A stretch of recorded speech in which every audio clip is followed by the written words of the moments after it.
اس میں بخاری مسلم میں حدیث ہے، نبی علیہ السلام ایک سفر میں تھے، رات کو مشورہ کیا کہ فجر نماز پڑھ کے ہی سوئیں گے اب سفر میں۔ کچھ اصحاب نے کہا کہ نہیں یا رسول اللہ تھوڑا سا آرام کر لیتے ہیں، ایک آدھ بندے کی ڈیوٹی لگا دیں وہ ہمیں جگا دے گا۔ حضرت بلال کی ڈیوٹی لگائی گئی اور وہ اپنی سواری پہ مشرق کی طرف رک کر کے بیٹھ گئے کہ جیسے ہی صبح صادق ہوگی تو وہ باقیوں کو جگائیں گے، بس وہ بھی سو گئے۔ ہاں جو قوالی لکھی ہوئی ہے اس میں تو سورج بھی نہیں نکلا تھا، لیکن یہاں سورج نکل آیا، کیونکہ یہ مسلم شریف میں لکھا ہوا ہے، وہ مولانا شریف میں لکھا ہوا ہے۔ بخاری میں تو تھوڑا سا حصہ ہے، مسلم میں پورا یہ واقعہ ہے۔ سب سے پہلے نبی علیہ السلام کی آنکھ کھلی اور سورج بلند ہو چکا ہے۔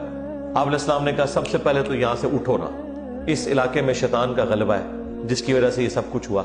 آگے جا کے پڑاؤ کیا، نبی علیہ السلام نے اپنے مؤذن کو بلا کے پوچھا کہ بھئی تیری ڈیوٹی لگائی تھی؟ آگے دیکھیں اس نے اسٹریٹ فارورڈ جواب دیا، کوئی گستاخی نہیں۔ اس نے کہا یا رسول اللہ جس طرح آپ کو نیند آ گئی مجھے بھی آ گئی، ادھر تو بڑی گستاخی یہ شمار کیا جائے گا۔ نبی علیہ السلام نے کوئی نہیں ڈانٹا، بالکل نیچرل چیز ہے۔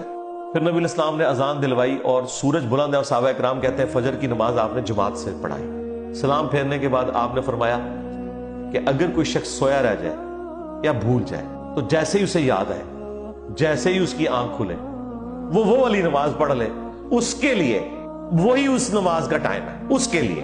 اس کو روٹین نہیں بنانی، اور تسلی بھی یہ دے دی کہ ٹینشن بھی نہیں لینی۔ ٹھیک ہے اگر ایسا معاملہ ہو گیا اللہ معاف فرمانے والا ہے، جان بوجھ کے تو نہیں کیا۔